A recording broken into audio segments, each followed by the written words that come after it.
Pemirsa, pasca fenomena matinya ratusan ekor kerbau, pihak Keswan di Semudak Kabupaten Batanghari melakukan penindakan vaksin terhadap puluhan ekor hewan ternak milik warga di Marosebo Ilir.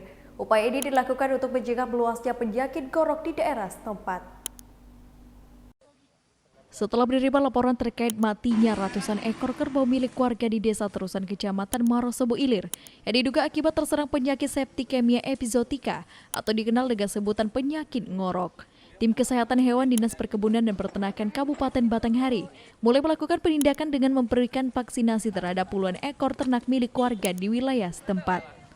Menurut Kepala Bidang Peternakan dan Kesehatan Hewan Dinas Perkebunan dan Peternakan Kabupaten Batanghari, Awaludin Sofwanto mengatakan bahwa pelayanan pengobatan pemberian vaksin tersebut difokuskan di 2 desa dalam Kecamatan Marosebo Ilir dengan sasaran hewan ternak sapi maupun kerbau sebanyak 68 ekor, di antaranya 57 ekor di Desa Terusan dan 11 ekor di Desa Danau Embat. Aktif Service melakukan pelayanan pengobatan di 2 desa, yaitu Desa Terusan dan Desa Danau Embat.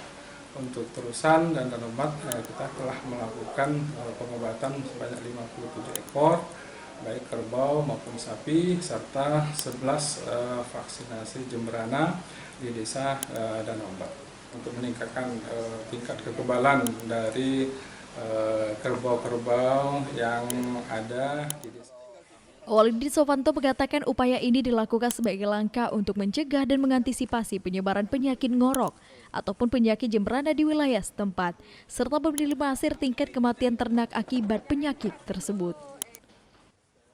Pirdada Atrio, Jambi TV.